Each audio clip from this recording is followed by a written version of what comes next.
하나님의 자녀로서 여러 가지 부족하게 살아온 많은 시간들 다시 한번 이 자리에 와서 하나님 앞에 내려놓고 저희가 이렇게 또 하나님 앞에 마음을 내려놓고 왔습니다. 주님, 이 밤도 우리에게 다시 또 회복할 수 있는 힘을 주시고 또 우리가 한 주간 동안에 여러 겪었던 일들 속에서 우리 마음을 붙잡는 게 있다면 하나님 이 시간 성령 하나님의 힘으로 강건적으로 역사하사 우리로 하여금 그 마음에서 일어날 수 있도록 또 다시 한번 우리가 마음을 다짐할 수 있도록 새로운 마음으로 새로운 힘으로 나아갈 수 있는 저희가 될 수 있도록 하나님 이 밤도 함께하여 주시옵소서.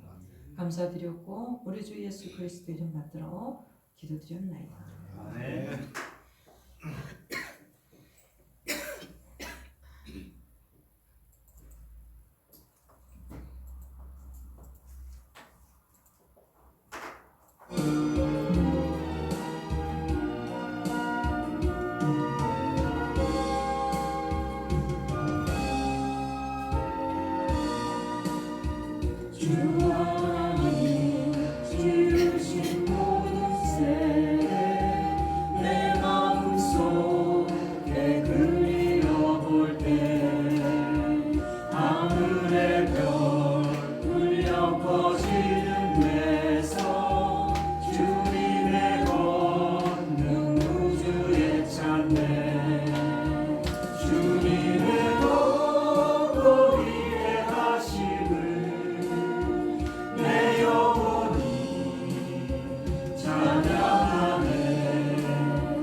숲속이나 험한 산골짜기에서 지저귀는 저 새소리들과 고요하게 흐르는 시냇물을 주님의 솜씨 노래하도다. 주님의 높고 위대하심을 내 영혼이 찬양하네. 주님의 높고 위대하심을 내 영혼이 찬양하네. 주 하나님 독생자 아낌없이 우리를 위해 보내주셨네. 십자가에 피 흘려 죽으신 주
힘들어도 복음 들고 가오리라. 소돔 같은 거리에도 사랑 안고 찾아가서 적의 몸에 지닌 것도 아낌없이 누리리라. 적의 몸에 지닌 것도 아낌없이 누리리라. 존귀 영광 모든 것에 주님 홀로 받으소서.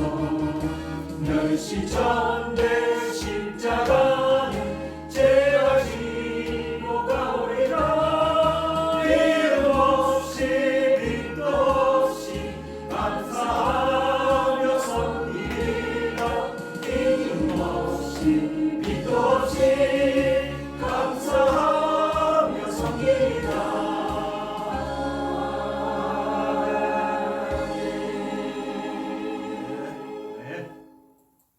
아멘. 네. 제가 다시 기도하고 우리 말씀 안에 들어가겠습니다. 고맙고 감사하신 하나님, 오늘 또 이렇게 저희 금요 기도회로 저희를 불러 모아주시고 주님 앞에 우리 목소리를 다해서 찬양하게 해주시니 감사합니다.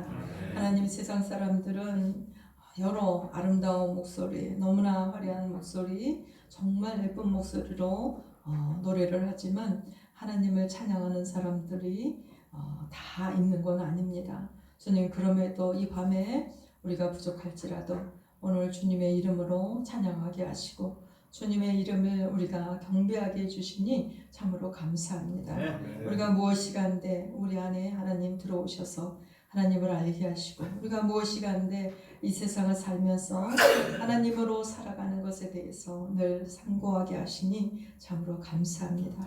이 밤도 하나님 은혜 주시고 우리가 이 밤도 부족한 저를 통해서 말씀을 나눌 때 성령 하나님이 역사하시고 운행하셔서 우리 각자에게 주님이 주시고자 하시는 하나님의 귀한 열매, 귀한 은사를 또 신령한 은혜들을 내려주시기를 간절히 바라고 원합니다. 주님 함께 하시고 또 주께서 다 모든 걸 인도하실 거라 믿으며 우리 주 예수 그리스도를 받들어 기도드립니다. 아멘. 할렐루야. 아멘. 네. 우리 그래도 일주일에 2번 이렇게 얼굴을 보니까 너무 좋습니다. 너무 좋고 감사하고 이 특권이에요, 특권. 그렇죠? 예. 그 우리 친척분들도 이렇게 일주일에 2번씩 안 보잖아요. 그렇죠? 예. 근데 우리 일주일에 2번 그냥 꼬박꼬박 보잖아요. 예. 얼마나 이거 진짜 가족들도 한 집에 살고 있는 사람 아니고서는 보기 어려워요. 그렇지 않아요? 예. 친인척들도 뭐 형제 자매도. 근데 어쨌든 하나님의 은혜 안에서 이렇게 우주적인 교회 안에서 이렇게 볼 수 있다는 게 또 천국 가면 또 만날 거 아니에요. 그쵸? 어쩔 수가 없어요. 우리는 헤어질 수 없는 정말 그런 사이인 것을 너무 감사드려요. 오늘 우리 출애굽기, 오늘은 우리 출애굽기 20장 말씀으로 들어가겠습니다. 드디어 이 출애굽기에 가장 빛나는 곳입니다. 출애굽기 20장. 출애굽기 20장 드디어 이제 하나님이 왜 이스라엘 백성들을 인도해냈고 왜 하나님이 지난주 그렇게 그냥 막 준비를 시키고 어떤 분위기를 만들고 하셨는지 오늘 이제 그 말씀 안에 가는 것 같습니다. 출애굽기 20장 1절에서 7절까지 같이 교독하고 오늘 같이 말씀 나누겠습니다. 제가 먼저 읽겠습니다. 하나님이 이 모든 말씀으로 말씀하여 이르시되 나는 너를 애굽 땅 종되었던 집에서 인도하여 낸 내 하나님 여호와니라. 너는 나 외에는 다른 신들을 내게 두지 말라. 너를 위하여 새긴 우상을 만들지 말고 또 위로 하늘에 있는 것이나 아래로 땅에 있는 것이나 땅 아래 물속에 있는 것에 어떤 우상도 만들지 말며 그것들에게 절하지 말며 그것들을 섬기지 말라. 나 내 하나님 여호와는 질투하는 하나님인즉 나를 미워하는 자의 죄를 갚되 아버지로부터 아들에게로 3, 4대까지 이르게 하거니와 나를 사랑하고 내 계명을 지키는 자에게는 천대까지 은혜를 베푸느니라. 같이 읽을게요. 너는 내 하나님 여호와의 이름을 망령되게 부르지 말라. 여호와는 그의 이름을 망령되게 부르는 자를 죄없다 하지 아니하리라. 네. 드디어 그 유명한 십계명을 오늘 우리가 이제 만나게 되었어요. 우리가 정말 우리는 한국 사람이잖아요. 한국에서 태어났고 그랬지만 어쨌든 가끔 한국 사람들이 왜 우리가 이스라엘 백성의 그 역사를 우리가 공부해야 됩니까? 막 얘기를 하는데 어쩔 수 없이 이제 하나님의 인류를 고대 근동 그쪽 지역에서 만들었고 여러 가지 이제 역사적인 그 이야기들로 우리가 이렇게 번져 나가서 지구상에 이렇게 우리가 이제 다 인류가 이렇게 뻗어 나간 걸로 저희는 믿고 그런데 그러다 보니까 창세기 1장에서 12장까지는 사실상 어떻게 보면은 모든 인류의 시작을 알리는 것이에요. 한 나라의 어떤 우리 한국의 이야기가 아니고 이스라엘의 이야기가 아니고 모든 인류의 이야기의 시작이 창세기였던 것이죠. 그 다음에 이제 이스라엘이라는 나라를 이렇게 만들어가는 내용이 있는데 오늘 이제 어쨌든 이스라엘 백성들이 받았던 10계명에 대해서 우리가 나누면서 하나님이 어떤 계명으로 이 말씀을 주셨는가 같이 그 은혜를 나누기로 합니다. 먼저 그렇다면 이제 원독자였던 이스라엘 백성들이 지금 이 말씀을 받고 있는 그 현장으로 우리가 돌아가 보는 게 필요해요. 항상 우리가 성경을 읽을 때는 어쨌든 2000년 전에 몇천 년 전에 원저자가 성령 하나님이시잖아요. 성령 하나님이 원독자였던 그 당시 이스라엘 사람들이 했던 것을 우리가 분명히 공부를 해야 되고 그 공부한 내용들을 가지고 이 시대에 우리는 그럼 어떻게 그것을 적용할 것인가 이렇게 이제 순서가 봐야 돼요. 막 이스라엘 이야기를 갖고 와서 지금 바로 우리가 살고 있는 이 한국 땅에 아니면은 저 아프리카 땅에 아니면은 저 태국 땅에 바로 이렇게 가지고 갈 수는 없는 거예요, 사실은. 그렇기 때문에 이제 말씀을 가리키는 사람이 필요하고 말씀을 사사로이 풀면 안 되거든요.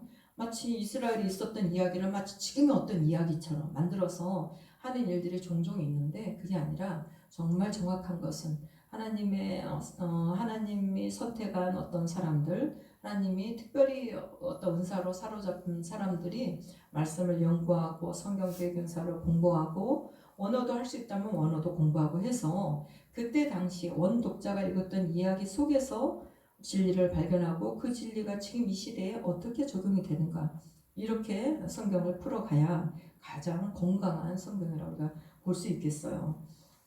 그리고 그렇다고 해서 그걸 아무렇게나 하면 안 되고 교회 안에서 또는 우리나라 교회 안에 건강한 어떤 교단들에서 이렇게 이제 인정한 그런 어떤 역사적인 자료 또 주석서 그다음에 지도 이런 것들을 근거로 해서 그때 당시에 사람들이 받았던 이야기를 우리가 알고 그 이야기들이 지금의 우리에게도 어떻게 적용이 되는가 이렇게 해야지 가장 이제 건강한 성경 해석이라고 볼 수가 있겠어요.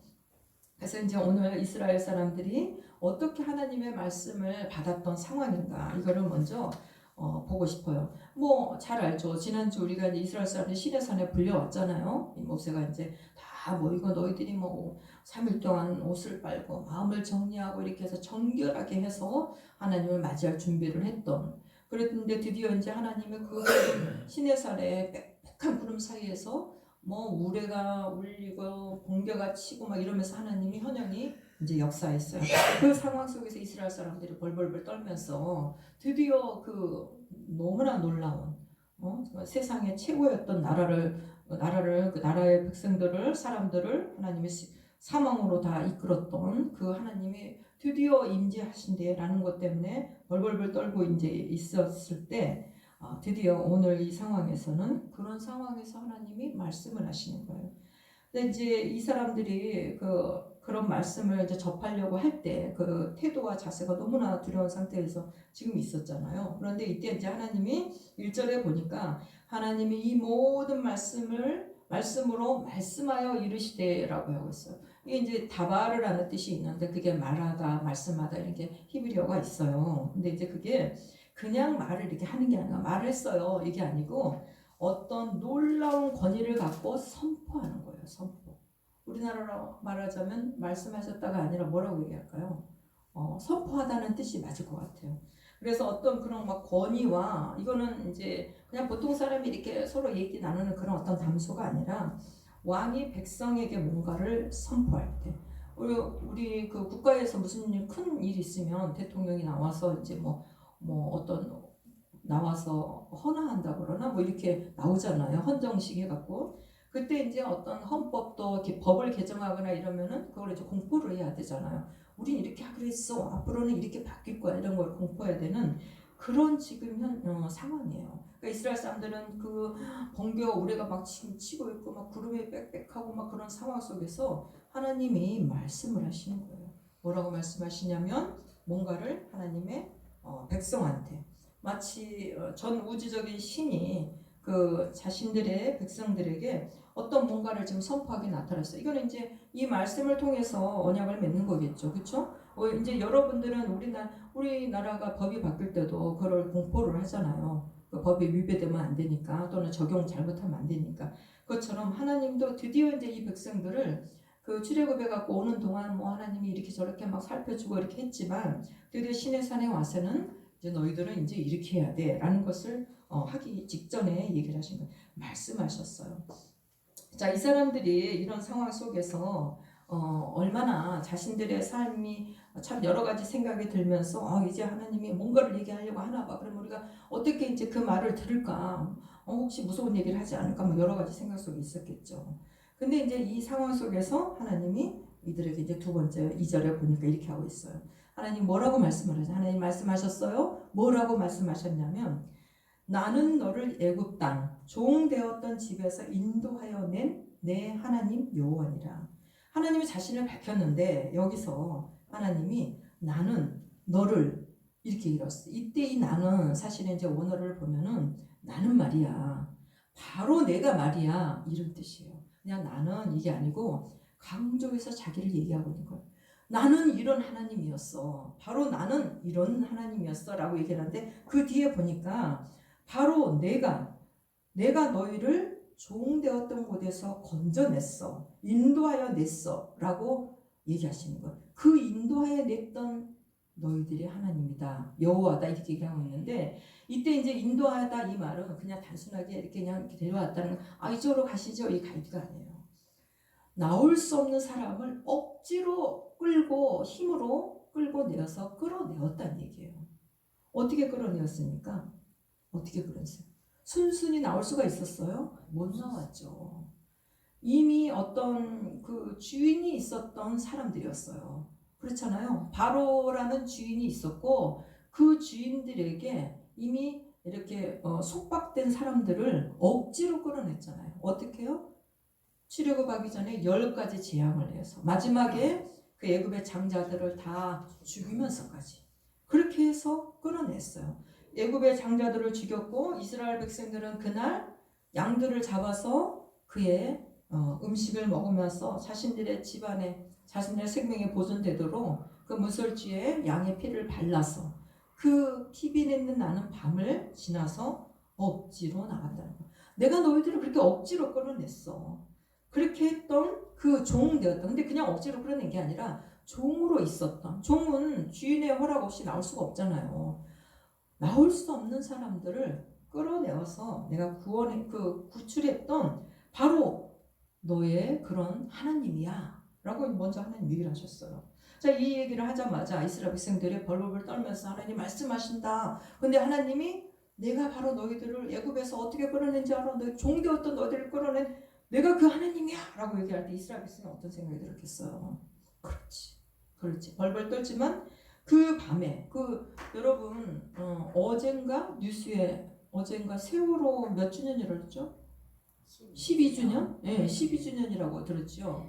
겨우겨우 살아남은 그 청년들이 아직도 그 트라우마 속에서 나는 이렇게 존재해야도 되는가? 나는 이렇게 나만 이렇게 살아도 되는가? 우리 많은 우리 친구들이 죽었는데 내가 살 가치가 있는 사람인가? 이런 트라우마 속에 산다고 해요. 우리 모든 백성이 아니라 우리 모든 사람들이 그 세월호 배가 이렇게 침몰하는 거 뉴스에서 막 TV에 봤잖아요. 그때 저도 우리 교회에서 우리 교인들이 그 일주일을 잠을 잘 못 잔다고 하더라고요. 왜냐하면 젊은 애들이 거기서 절규하면서 죽었고 엄마 아빠한테 카톡을 하고 막 했던 것들이 이제 막 계속 보도가 되니까 그 고통이 말할 수가 없었다는 거예요. 그럼 이스라엘 백성들은 어떻겠어요? 내가 너희들 그렇게 구출해냈어. 억지로 너희들을 끌어냈어. 라고 할 때 그 절규의 밤을 생각이 날 거 아니에요. 홍해 앞에서 어떻게 했습니까? 벌벌 떨고 나는 우리 죽었구나 할 때 하나님이 홍해를 가르셨고, 그 광야 속에서 먼지 나는 데서 이제 우리 못 먹어서 죽을 거야 라고 했더니 먹을 걸 주셨고, 이제 목말라서 우리 죽을 거야 라고 했더니 반석을 쳐서 물을 주셨고, 그런 하나님이, 내가 바로 그런 하나님이 너희들을 끌어냈다고 얘기를 하시는 거예요. 이것이 바로 십계명의 시작이에요. 한마디로 말해서 너희들이 이제 말 잘 들어야 돼 이게 나오는 게 아니라 먼저 은혜가 먼저 나왔어. 내가 너희들 이렇게 구출해냈어. 내가 너희들을 살려낸 거야. 그랬던 나야. 이제 내 말 좀 들어봐. 이게 바로 십계명의 구조라는 것이에요. 뭐 십계명 얘기하니까 무조건 막 10개 막 해놓고 그리고 안 지키면 어떻게 한대 이게 아니라, 내가 너희들을 이렇게 끌어냈고 그곳에서 너희들이 좋은 거로 비참하게 살아서 내가 건져냈어. 부모가 마치 어느 날 이제 어떤 사건으로 인해서 내 아이를 잃어버렸어요. 30년 40년 동안 고아가 있어서 너무 고통스럽게 살았다는 걸 알아냈어요. 내 자식이 어디 있다는 거 이제 안 거야. 그랬더니 가서 봤더니 그 자식이 거기서 그냥 올 수가 없기 때문에 어떻게 그 사람들한테 얘기를 해서 돈을 주고 끌어냈어요. 그러면서 뭐라 그래? 내가 너의 친엄마야. 내가 너를 어떻게 끌어냈는지 알잖아. 네가 어떻게 살고 있었는지 알잖아. 이제 내 자식이 됐어. 너는 이제 나는 부자고 우리 집은 너무 부자야. 이제 그렇게 안 살아도 돼. 이제부터 이렇게 살면 돼. 라고 얘기하는 그런 상황이라는 얘기예요. 이것이 바로 십계명의 시작이라는 것입니다. 우리도 마찬가지예요. 우리도 하나님은 먼저 우리를 죄에서 건져내셨어요. 먼저 건져내셨어요. 이거 들으면 건져줄게 이해 안 해요. 그렇기 때문에 십자가는 우리에게는 홍해입니다. 십자가 없었으면 어떻게 됐어요? 여러분들 주일마다 양 한 마리씩 가져오고 이번에는 또 보너스 탔으면 양 가져와야 되고, 보너스 못하면 다음에는 비둘기 가져와 이래야 돼요. 안 그러면 그것도 안 되면은 그 소재 밀가루 고운 밀가루도 갖고 와야 된단 말이에요. 안 그러면은 여러분들 여기 못 들어와요. 그러는데 그 십자가에서 예수님이 우리의 그 모든 속죄물을 이미 다 대속해 주셨기 때문에 우리는 그냥 아주 편한 마음으로 예쁘게 차려입고 오면 되는 겁니다. 그래서 십자가는 우리에게 홍해예요. 홍해를 갈리시고 우리를 구원하신 거예요. 우리는 이미 구원받은 백성입니다. 이제 구원받은 백성으로서 살면 돼요. 그게 어려운 게 아니에요. 구원받은 백성으로서 이제 부자인 부모한테 부자의 아들로서 살아가면 된다는 것입니다. 첫 번째 계명은 이렇게 이제 주어졌어요. 어떻게 주어졌냐면, 그렇게 하고 난 다음에 신분을 먼저 얘기해줘. 너희들은 이제 이런 신분이야. 그러면서 그러기 때문에 첫 번째 이걸 해야 된다라고 얘기를 해요. 3절을 같이 한번 읽겠습니다. 시작. 너는 나의 다른 신들을 내게 두지 말라. 하나님이 이제 너는 내 아들이 됐어. 내 딸이 됐어. 그렇기 때문에 이제는 다른 신들은 이제 두면 안 돼. 이때 나 외에는 다른 신들을 두지 말라고 했는데, 이 나 외에 이건 무슨 말이냐면 내 앞에서 내 면전에서는 이제 다른 신 두지 말아라 이런 얘기를 하는 거예요. 자, 여기에서 나 외에는 얘기하는 것이, 우리는 이제 한국말이니까 좀 이게 와닿지 않는데, 내 면전에서 내 얼굴에서, 자, 하나님의 얼굴이 하나님의 면전이 아닌 것이 이 지구상에 있을까요? 있을까요? 없죠. 무소부재하신 하나님, 모든 곳에 계시는 하나님이잖아요. 어딘지 하나님의 면전 앞에 우리는 있단 말이에요. 방에 들어가면 하나님 우리 못 보나요? 아니잖아요. 그 면전, 하나님의 면전 앞에서 이제 다른 신을 두지 말라고 했을 때 이스라엘 백성들이 이 말을 들으면서 굉장히 충격을 받았을 것 같아요. 왜냐하면 이 이스라엘 백성들은 애굽에서 살았어. 애굽은 어떤 곳입니까?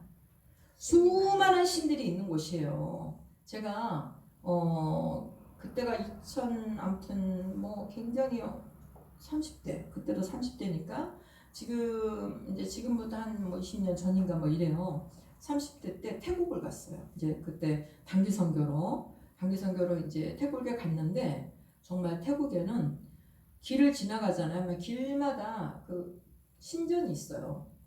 그러니까 커다란 신전, 물론 이렇게 큰 어떤 우리나라로 하면 정자 같은 그런 신전도 있고, 그것이 없는 곳에는 가다 보면 우리 이렇게 길 가다 보면 예쁜 우체통 있잖아요. 우체통 이렇게 돼 있는 거, 새집 같이 생긴 거, 그런 것들이 한 100m도 아니에요. 한 여기서 여기서 저기 문, 우리 그 유화방 있잖아요. 저 정도 사이에 하나 있고 또 거기서 그 정도 거리 가면 또 있어요. 그래서 이게 뭐냐고 했더니 그 속에 이렇게 보니까 예쁜 그 세장 우리 그 새 우리 같은 거 만들어 놓은 거 우체통 같이 정말 우체통 같아요. 나는 그런 건 줄 알았어요. 봤더니 거기에 무슨 꽃이 막 들어있고 작은 어떤 떡 조각 같은 게 있는 거예요. 그게 뭐냐 그랬더니 거기마다 다 신당인 거예요.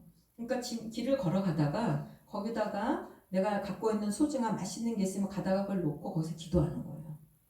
전부 천지가 온 길거리가 그런 거여서 야 진짜 진짜 아니 하나님이 계시는데 하나님 모르니까 이러구나. 진짜 선교지구나 이런 생각이 도시에도 있어요. 도시에도 그 도로 사이에 이렇게 어떤 신전이 있어요. 거기에다 지나가다가 내가 막 가슴 아픈 일 있고 이러면은 거기 가서 기도하는 거예요. 거기다가 사방이 다 신당이에요. 신당. 일본은 안 그래요? 일본도 마찬가지예요. 일본도 가는 데마다 신당이에요. 그쵸? 다 있고, 예, 가는 데마다 있고, 뭐, 가는 데마다 뭔가를 자기 거를 이렇게 걸어놓고, 뭘 해놓고, 다 기도해. 뭐, 개구리시니까 뭐, 다 있어요. 전 세계가 그렇단 말이에요. 애굽에서도 마찬가지였어요.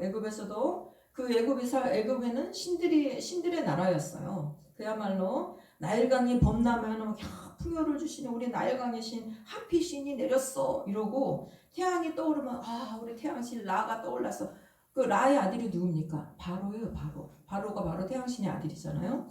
또 힘과 번영을 상징하는 황소신이 있었어요. 아피스라는. 그렇기 때문에 이스라엘 백성이 나중에 이제 금송아지 막 만들어요. 이게 이 사람들은 전혀 새로운 게 아니에요. 그들이 알고 있는 풍요의 신을 그냥 만든 것 뿐이에요. 너무나 익숙한 일이었던 거예요. 그리고 또 개구리 형상을 갖고 있었던 여신이었던 헤케티 신이 있었잖아요.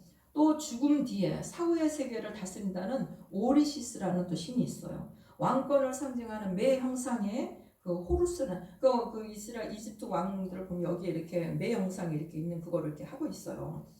그런 곳이 있는 곳에서 살았던 사람들. 길을 가다 보면 그야말로 신상이 모든 천지에 있고 또 시장에 가면 제단이 또 다 있어요. 제단이 있고 궁전에는 거대한 신들의 형상이 곳곳에 서 있었고 이들이 길을 가다가 뭐 어디 여행을 가다가 절하고 거기서 복을 빌고 이랬던 사람. 태국이나 일본이나 똑같아. 이집트나 뭐 다른 게 아니에요. 지금도 그래요. 이게 마치 이렇게 했는데 이런 사람들 앞에서 이렇게 익숙했을 거 아니에요. 게다가 자기를 지배하는 주인들이 다 그러고 있으니까 야 저거는 참 고매한 행동이구나. 저거야말로 정말 고급 우리도 잘 살면 저렇게 해야지. 이런 생각이 있었을 거 아니에요. 이런 사람들 앞에서 오늘 하나님 뭐라 하는 거예요. 내 면전 앞에서는 다른 신들을 이젠 두어서는 안 된다 라고 얘기해요. 이 사람들이 피부에 와 닿았을까요? 아니 그럼 우리 어떻게 해요? 우리가 저기 그 바다에 가서 낚시를 할 때는 바다의 신한테 우리가 그 제사 지내야 되는데 아니면은 농사를 지을 때는 풍요의 신 그 아피스한테 그 제사를 지내야 돼. 안 그러면 우리 농사가 풍요로울까요? 바다에 가서 물고기를 잘 잡을까요? 이런 이제 걱정과 근심이 우린 그럼 어떻게 하지? 그럼 우리가 이제 앞으로는 어떻게 살지? 게다가 인간이 형상을 만든다는 건 뭐예요? 사람들은 보이지 않는 곳에서 보이지 않는 하나님 대신에 형상을 만드는 이유가 뭡니까? 보여야 안심하니까. 보여야. 근데 이제 보이지 않는 하나님이 나 외에는 다른 신을 두지 말라. 그럼 어떻게 해야 될지 아무도 지금 이제 앞으로 어떻게 살아야 될까? 너무 충격적인 일인 거예요. 이 사람들. 그래서 이제 이 사람들이 의지했던 어떻게 보면 자신들이 만들었던 형상들을 다 버려야 되는 상황이 오니까 이들에게 매우 불안하고 걱정이 되면서도 하나님이 너무 무섭게 나타나시고 막 그런 어떤 상황이 있으니까 어쩔 수가 없었던 거예요. 근데 우리나라는 그런 신상이 없다고 해서 우리는 그런 여러 신을 모시고 있지 않나요? 모시고 있지 않습니까? 천만의 말씀이에요. 네, 우리에게는 우리 기독교인들 기독교인 아닌 사람들은 여러 가지가 있겠죠. 막 만들고 다니고 뭐 귀에다 붙이고 다니고 하겠지만 최소한 기독교인들은 어떤 게 있습니까? 최소한 기독교인들은 우상이 따로 있죠. 돈, 명예, 체면, 신분이라는 게 있어요. 여러분 우리가 하나님 믿는다 하지만 돈 없으면 어떻게 됩니까? 돈 없으면 어떻게 돼요? 우리 미래가 암울해지고 또 명예가 없으면 어떻게 합니까? 명예롭게 살았던 사람들은 명예를 실추하는 거는 정말 목숨과도 바꾸는 그런 엄청난 끔찍한 일이에요.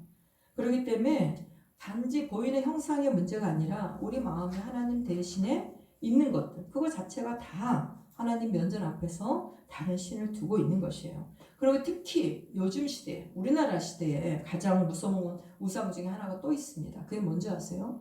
집단 이성이에요. 집단 이성. 바로 군중 심리라는 것이죠. 많은 사람들이 같은 말을 하면 그것이 마치 진리처럼 들리고 진리가 되는 거예요. 그 군중한테는. 많은 사람이 같은 방향으로 움직이면 그것이 옳은 길처럼 보이는 것입니다.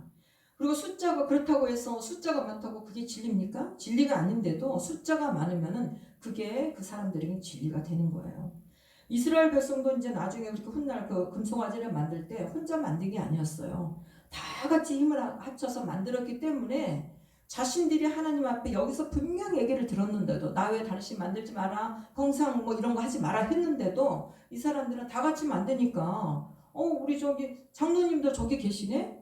아니 우리 저기 안수 집사님도 저기 같이 하시네? 그러면 내가 좀 이상하다고 생각해도 그 사람들이 거기 있기 때문에 그게 이상하게 느껴지지 않는 거예요. 그게 바로 군중 심리고 집단 이성이에요. 그러나 그 집단이 공동체가 하나님의 자리를 대신하기 시작할 때 이미 첫 번째 계명은 무너진 것이에요. 그렇기 때문에 하나님 보시기에 그것이 우상이 되었던 것입니다. 이제 두 번째 계명을 하나님 주십니다. 우리 4절 6절 같이 한번 읽겠습니다. 시작. 너를 위하여 새긴 우상을 만들지 말고 또 위로 하늘에 있는 것이나 아래로 땅에 있는 것이나 땅 아래 물속에 있는 것에 어떤 형상도 만들지 말며 그것들에게 절하지 말며 그것들을 섬기지 말라. 나 내 하나님 여호와는 질투하는 하나님인즉 나를 미워하는 자의 죄를 갚되 아버지로부터 아들에게로 3,4대까지 이르게 하거니와. 네. 이제 여기서 이 새긴 우상을 만들지 말고 했는데 이건 이제 히브리어로 하면 이제 페셀이라는 그런 뜻이에요. 이건 사실은 이제 손으로 깎아서 만든 형상을 얘기하고 있어요. 이스라엘은 수많은 이제 그 형상이 있었을 거 아니에요. 돌로 만들고 나무로 만들고 뭐 흙을 빚어서 만들고 하는 것입니다. 사람들은 이제 눈에 보여 아까도 얘기했지만 눈에 보여야 마음이 안정을 갖는 거예요. 그리고 눈에 보이는 것들을 뭔가를 붙들어야 그걸 갖고 있으면 그걸 힘들고 고통스러울 때마다 보면서 그걸 의지한다는 것이에요.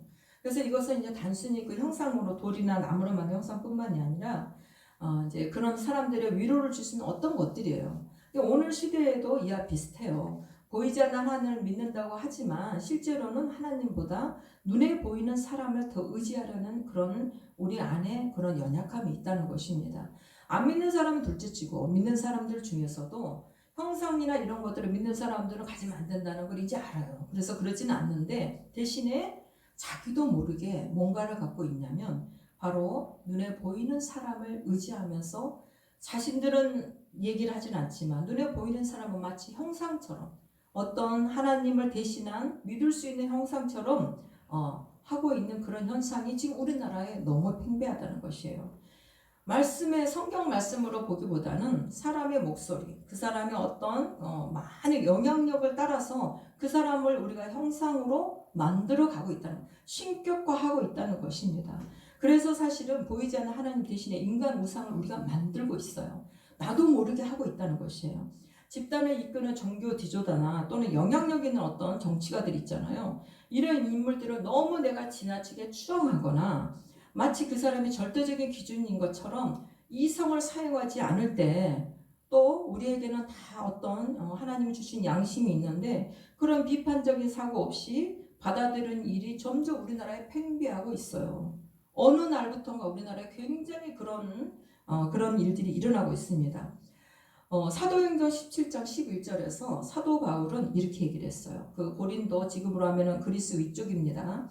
고린도는 밑에 있었고 그 위쪽이 이제 그리스 위쪽에 아가야라는 지역이 있었는데 이쪽에서 이제 그 그리스 밑으로 이렇게 내려올 때 그 지역의 한 지역을 지나갈 때였어요. 거긴 바로 베레아라는 지역이었어요. 사도 바울이 이렇게 얘기합니다. 베레아에 있는 사람들은 데살로니가에 있는 사람들보다 더 너그러워서, 옛날 버전은 겸손해서라고 했었어요. 더 겸손해서 간절한 마음으로 말씀을 받고 이것이 그러한가 하여 날마다 성경을 상고하니라 라고 했어요.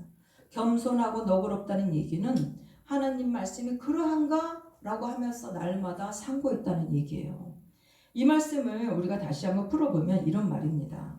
더 겸손하고 너그러웠다, 이 뜻을, 그 원뜻을 잘 찾아보니까 어떤 고귀하며 어떤 그 지위가 아니라 태도였다는 거예요. 진리를 대하는 태도. 그게 바로 겸손하고 너그러운 태도예요.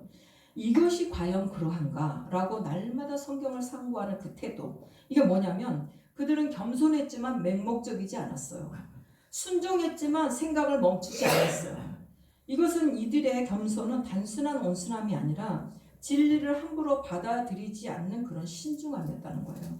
그리고 확인하려는 태도, 어떻게? 성경을 통해서 성경에 비춰서 맞는가 안 맞는가를 확인했다는 것이요. 이것이 바로 겸손이에요. 사도 바울이 이것을 바로 겸손이라고. 성경에서 말하는 겸손은 이 겸손입니다. 아, 네, 알겠습니다. 제가 저는 잘 몰라요. 이게 아니에요. 그건 아니에요. 베레아 사람들이 성경을 그냥 읽는 것이 아니라 검증했다는 뜻입니다.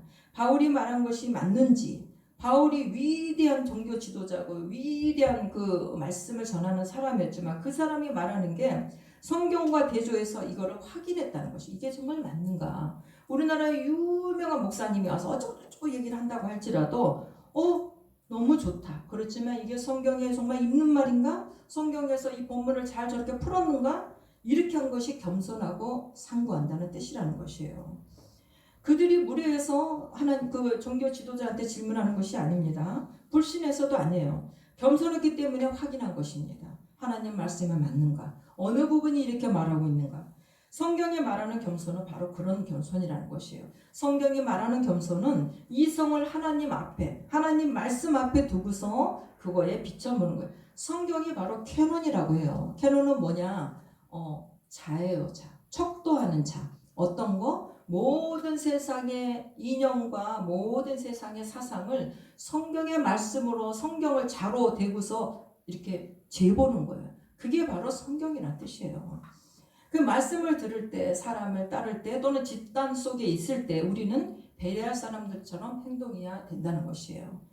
그래야만이 비로소 내 마음에 색이 무상 안 만들고 어떤 틀과 모양만 나한테 없으니까 내가 어떤 거를 만들고 다니지 않으니까 나는 색인 우상이 없어 라고 하는데 내가 어떤 사람, 어떤 영향력 있는 사람을 신격하고 그 사람 말을 전혀 비판적인 사고 없이 어떤 이성의 어떤 하나님 말씀에 비교하지 않고 그저 따라가면서 그 사람 말을 막 그대로 내가 다시 확대 재생산하는 것은 자체가 우상을 섬기는 것이라는 거예요. 알겠죠?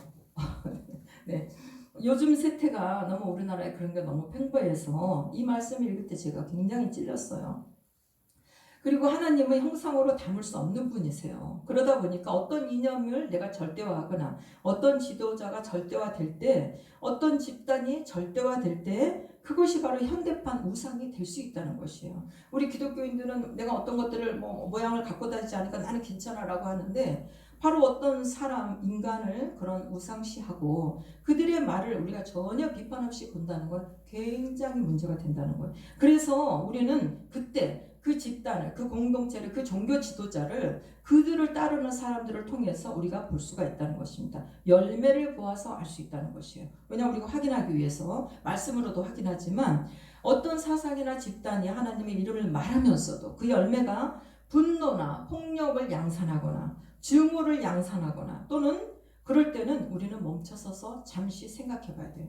이 사람이 얘기하고 있는데 그 사람들을 따르는 무리들이 지금 어떻게 행동을 하고 있는가 이거를 볼 수 있어야 된다는 것이에요. 이것이 과연 정말 저 사람이 아무리 종교 지도자고 영향력이 있고 대단한 무리가 있다고 할지라도 그것이 바로 하나님으로부터 온 것인가 이거는 여러분들 양심이 판단할 수 있어요. 볼 수 있어요. 이성을 세우셔야 됩니다.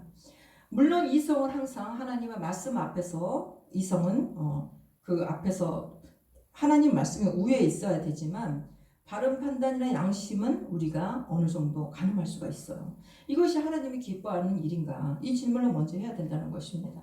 우리 이제 그 다음에 하나님이 세 번째 계명을 주셨어요. 이렇게 얘기하고 난 다음에 우리 7절 함께 같이 읽겠습니다. 시작. 너는 내 하나님 여호와의 이름을 망령되게 부르지 말라. 여호와는 그의 이름을 망령되게 부르는 자를 죄 없다 하지 아니하리라. 아멘.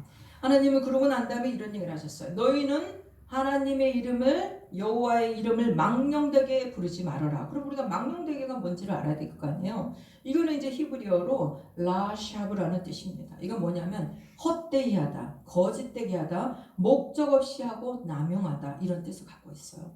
이 말은 단순히 하나님 말씀을 우리가 뭐 하나님께 좀 상스러운 말을 쓰거나 비속어를 쓰거나 이러지 말라는 뜻이 아니에요. 물론 그 말도 들어있지만 그 정도의 뜻이 아니라 어떤 것이냐면 하나님의 이름을 내 목적을 위해서 사용하는가. 내 목적을 사용하잖아요. 예수의 이름으로 어쩌고 하면서 그 사람이 어떤 것들을 부르고 있는가. 그게 정말 많은 사람을 평화롭게 하고 많은 사람들을 유익을 주고 많은 사람들에게 평강을 주는가, 화목을 주는가, 이걸 보라는 거예요. 예수 이름을 얘기하고서 그 입술에서 피를 부르는 얘기를 하거나, 또 하나 내 주장에 권위를 더하기 위해서 예수님 이름을, 하나님 이름을 사용하는 거야. 내가 말하는 것은 말이야 하나님의 이름으로 말하는데 하면서 자기의 어떤 주장을, 권위를 세우기 위해서 하나님의 이름을 사용하는가, 또는 사람을 움직이기 위해서 하나님의 이름을 도구로 쓰는 거, 이런 거 있잖아요. 그 박집사 어제 하나님 말씀하셨는데, 나한테 말씀하셨는데 이번에 애기 낳으려면 500만 원 내야 돼, 뭐 이런 거 있잖아요. 그런 거 많아요. 실제 있어요. 있습니다. 있어요. 사업 이런 거 이거 흔하죠. 사업장을 딱 오늘 개업식 한다고 개업 예배 드려달라고 와서 이제 기도했어요. 목사님은 이 교회가, 이 사업장이 이렇게 번창하게 있어서 막 하니까 목사님이 저보다 기도 잘하시니까 제가 헌금할 테니까 저를 위해서 번창하게 기도해 주세요. 이게 굉장히 위험한 얘기예요. 그렇게 얘기할 수 있다는 것입니다. 그렇지, 내가 기도해 줄게. 대신에 이번 주에 우리 교회 이런 거 필요하니까 그것 좀 헌금 좀 해. 뭐 이렇게 하는 거. 이거 다 망령되이 하긴. 하나님의 이름을 말하지 않아도, 하나님의 이름을 어쩌고저쩌고 비속어를 안 써도, 그런데 여기에 비속어로 쓰면서 하나님을 얘기하면 이 사람은 어떤 사람이겠어요? 더 끔찍한 죄가 임할 수 있겠죠. 그렇죠? 절대 그렇게 하면 안 돼요. 아무리 내가 그 전에 내 삶이 비루해서 비속어를 쓰는 사람들 속에서, 언어를 쓰는 사람들 속에서, 욕을 밥 먹듯이 하는 사람들 속에서 살았던 나였다고 할지라도 하나님을 만나면 그 사람이 어떻게 입술의 할례를 받지 않습니까? 어떻게 하나님의 종교 지도자라고 하면서 대중을 이끈다고 하면서 거기서 비속어를 함부로 하나님 앞에서 함부로 쓸 수가 있냐 이거예요. 그 사람의 입술은 먼저 하나님 앞에 먼저 할례 받지 않았어요? 말도 안 되는 것이에요. 그런 자들을 쫓아다니면서 종교 지도자라고 쫓아다니는 그 사람들 보면은요, 흥분하면 안 됩니다. 그 사람들이 이성을 사용한 게 아니라 이성이 마비된 사람들이에요. 성경에서 분명히 얘기하고 있습니다. 그런 자들을 쫓아다니는 사람들은 비류들이라고 얘기해요. 비류들, 성경 용어에서. 어떤 사람들입니까? 지식이 부족하거나 세상 속에 막 아무렇게나 살아서 저 사람 말이 틀리거나 말거나 여기 쫓아다니면 내가 뭔가 떡이라도 날 것 같아, 뭐 오늘 일당이라도 넣으면 받을 것 같아 쫓아다니는 사람들이 같이 거기서 아멘 하고 있는 것이에요. 정신을 똑바로 차려서 그 무리에 내가 들어가 있는 사람인가, 난 그것을 가감없이 받아들였던 사람인가, 왜 여러분의 사고를 여러분들이 책임을 져야 되는 것이에요. 그 공동체의 열매를 분명히 보이고 있어요. 그 공동체가 가는 곳마다 어떤 일이 일어나는지 뻔히 보이는데도 그 공동체를 예수 이름을 얘기한다고 쫓아다니는 것은 같이 여러분들이 하나님의 심판대에 같이 오를 수 있는 사람이 된다는 것입니다. 정신을 똑바로 차려야 돼요. 베레아 사람들은 그러지 않았어요. 위대한 사도 바울이 와서 얘기하는데도 그것이 성경에 맞는가 안 맞는가 상고했다고 했어요. 그게 바로 하나님 앞에 칭찬받을 수 있는 사람입니다. 여러분들은 바보가 아니에요. 하나님의 형상을 닮은 하나님이 주신 지적이고 정서적이고 의지적인 지정의가 있는 사람들이에요. 스스로가 난 지정이 없어요, 예수 이름 얘기하면, 하나님 이름 얘기하면 난 무조건 쫓아가요, 이거야말로 여러분들이 정신이 없는 사람들이 될 수도 있다는 것입니다. 하나님의 이름이 자주 언급된다고 해서 그것이 곧 하나님께 속한 것은 아닙니다. 그 이름 아래 모인 사람들이 어떤 삶을 살아가고 있는지 보아야 해요. 그 공동체 안에 겸손이 있는지, 사랑이 있는지, 회개가 있는지, 그 공동체가 가는 곳마다 화목이 일어나고 있는지, 평화가 있는지를 점검해 보아야 한다는 것입니다. 만약 그 안에 분노가 점점 커지고 증오가 양산되고 폭력이 정당화되고 타인을 향한 혐오가 확대 재생산되고 있다면 그 공동체가 아무리 큰 거대 공동체라고 해도 아무리 유명한 인사라고 해도 그래서 그들이 만들어낸 그 거대 담론이 대단히 위대하다고 할지라도 집단 지성인들이 모여있는 곳이라고 할지라도 그 속에 속한 사람들은 매우 심각하게 자신을 돌아보아야 한다는 것입니다. 사람의 집단 속에 들어가면 개인의 양심이 약해져요. 집단이 외치는 소리가 점점 커지면 하나님의 음성이 별로 무섭지 않아요. 이것이 바로 집단 이성의 위험입니다. 집단 속에 들어있을 때 우리는 스스로 질문해야 합니다. 내가 지금 올바른 곳에 있는가? 나는 지금 하나님을 따르고 있는가? 아니면 분위기를 따르고 있는가? 아니면 나는 지금 진리를 붙잡고 있는가? 아니면 내가 어디에 지금 속해 있는가? 그래서 우리는 우리는 각성해야 합니다. 하나님이 뭐라고 하셨어요? 나는 너희를 그 애굽 땅에서 종되었던 곳에서 내가 구출해냈어. 이제 나는 너의 부모야. 그리고 우리 집은 이런 집안이야. 그러니까 너는 우리 집안의 자식으로서 이렇게 살아야 돼. 앞으로는 내 앞에 다른 부모 두지 마.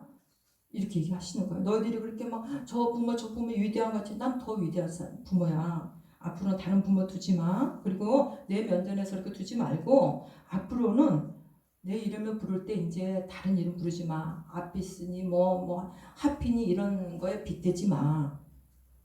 그리고 너희들이 이제 판단할 수 있으니까 너희들 스스로 판단해서 나의 계명을 따라야 돼. 이렇게 얘기하시고 오늘 하나님이 그렇게 얘기하는 거예요. 혹시 내 안에도 하나님보다 더 의지하는 것이 있는지 있지는 않았는지 오늘 이 밤 우리 같이 각성하고 내가 혹시 내가 손으로 새기지 않은 만들어 놓은 형상을 안 만들었다고 나는 그동안 난 우상 없어요 라고 했는지 아니면은 내가 그런 어떤 거대 담론을 따라서 비판 없이 하나님 말씀에 비춰보지도 않고서 그냥 내가 거기 속해 있었는지 그리고 그 열매들이 얼마나 하나님을 나타내고 있는가. 분명히 하나님의 사람들은 그 사람을 따르는 사람들이 하나님을 나타내요. 그리고 그 작은 집단이든 어떤 거대 공동체든 그들이 움직이는 곳에서는 화목이 일어나고 뭔가가 회복되고 이런 일이 나타난단 말이에요.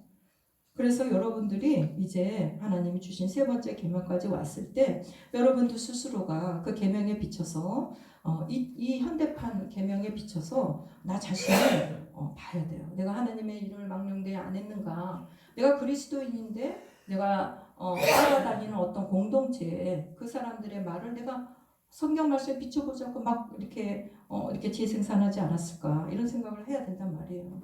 그래서 오늘 이 밤은 우리가 그런 하나님 말씀을 놓고 우리를 각성하고 다시 한번 하나님의 사람으로서 우리의 자리를 찾아가고 하나님이 나한테 원했던 그 선한 양심의 마음, 선한 가난한 심령으로 하나님이 다시 돌아갈 수 있도록 해주는 이 밤이 되기 위해서 오늘은 우리가 같이 회개의 밤이 되고 결단하는 밤이 될 수 있도록 우리가 기도의 자리로 나아가겠습니다. 같이 기도하겠습니다.